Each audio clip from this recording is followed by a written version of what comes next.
안녕하세요. 오늘은 드디어 차분하게 챗GPT가 뭔지 이야기해보려 하는데요. 지난 영상에서는 자세한 설명 없이 일단 활용 방안부터 냅다 촬영해서 업로드했는데 이제 하고 싶은 거 어느 정도 했으니까 차근차근 이야기를 나눴으면 합니다. 오늘은 챗GPT가 도대체 이게 뭔지, 왜 열강을 하는지, 왜 신문마다 기사로 나오는지, 왜 우리가 이 GPT에 대해 알아야 하는지 조금 더 자세히 이야기해볼까 합니다. 챗GPT란 무엇일까요? 제 생각에는 최근 들어 가장 놀라운 AI의 발전 중 하나라고 생각하는데요. 챗GPT는 방대한 양의 텍스트를 데이터로 학습된 언어 모델입니다.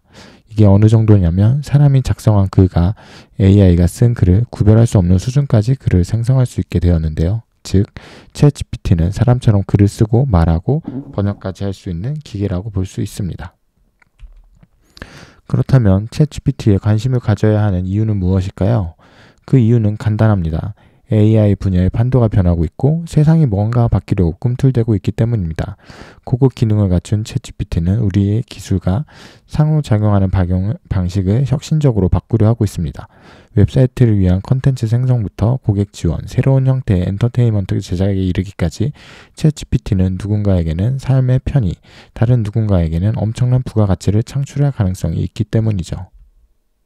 그렇다면 실이랑 똑같은 거 아니냐? 빅스비랑 똑같은 게 아니냐 이런 질문들을 하는데요.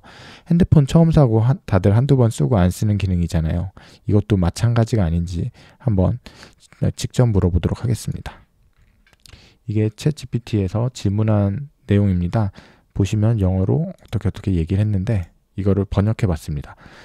시리랑 GPT는 둘 다 언어 모델이지만 주요 차이점이 있다. 목적, 상호작용, 기능, 데이터들이 있다지만 이게 GPT가 더 광범위한 작업에 사용할 수 있다고 합니다.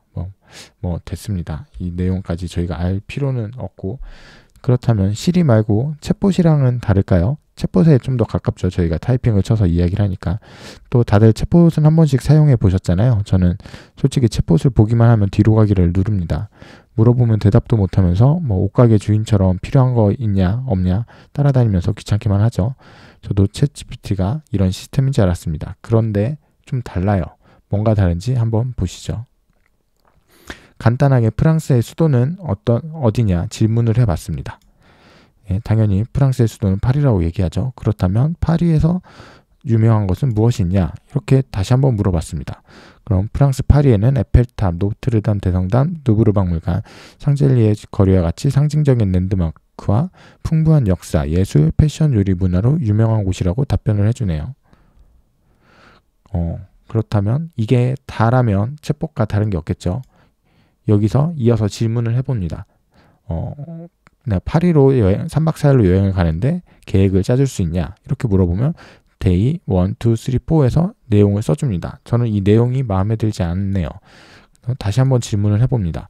조금 더 디테일하고 표로 정리해 줄 수 있어? 바로 GPT가 답변을 해줬습니다. 이렇게 표로 1일차, 2일차, 3일차, 4일차 내용을 정리해 준다는 것을 볼 수 있습니다. 이제 좀 흥미가 생기시나요? 그렇다고 해서 이게 다는 절대 아니겠죠. GPT가 할 수 있는 일에 대해서 본격적으로 알아보겠습니다. 어떤 일이 있냐면 고객 서비스 챗봇, 개인 비서, 언어 번역, 창의적 글쓰기를 위한 텍스트 생성, 수학 계산, 컴퓨터 프로그래밍 코드 생성, 검토 등등등 여러 가지를 할 수 있습니다. 하지만 우리가 열광하는 이유는 따로 있었는데요. 바로 첫 번째, 레포트 작성입니다. 전공에 따라 차이는 있겠지만 대부분 완전 가능합니다. 다음은 자소서 작성이죠. 그 회사에서 뭐 하는지 취준생이 솔직히 알 수가 없습니다. 저도 제가 무슨 일을 하는지 정확히 모르는데 하지만 GPT에게 물어보면 적당하게 잘 써줍니다. 예상 질문도 잘 뽑아주죠. 그리고 블로그는 질문 몇 번 하고 복사, 붙여넣기 하면 블로그가 바로 완성됩니다.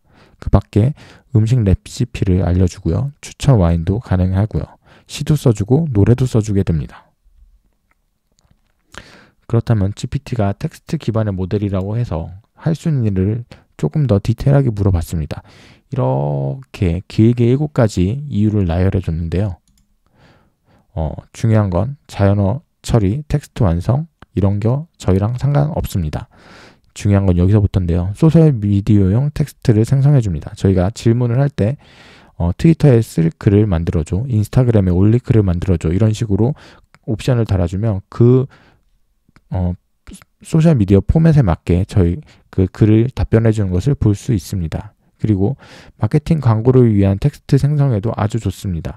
일반인들은 잘 생각하지 못하지만 마케팅 종사자가 아닌 사람들에게도 조금 더 간결하고 뭔가 느낌 있는 그런 문구들을 잘 생성을 해주거든요. 그리고 고객 서비스, 이것도 사업하시는 분들에게 꽤 도움이 될 것 같고요. 그 다음에 이커머스용 텍스트, 이것도 마찬가지입니다. 제품 리뷰나 이런 것들 어떻게 써야 될지, 조금 어떻게 하면 사람들에게 다가갈 수 있을지 고민하신다면 한번 사용해 보시는 것도 괜찮습니다.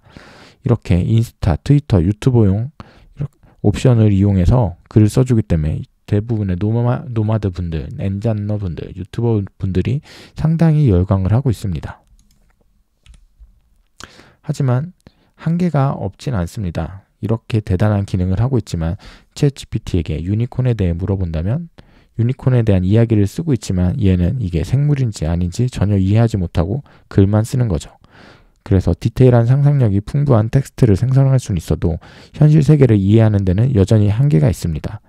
그리고 아직 2021년 기억에 머물러 있습니다. 현재 MS사를 위한 건지 어떤 건지 모르겠지만 인터넷에 연결되어 있지 않습니다.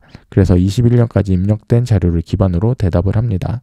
그리고 진위 여부를 정확히 파악할 수 없습니다. 건강이나 과학적 지식 등에는 올바르지 못한 대답을 하는 경우가 종종 있고요. 그래서 결론은 이러한 한계에도 불구하고 챗GPT가 여전히 기술과 상호작용하는 방식은 혁신을 할 수 있을 정도로 놀라운 도구입니다.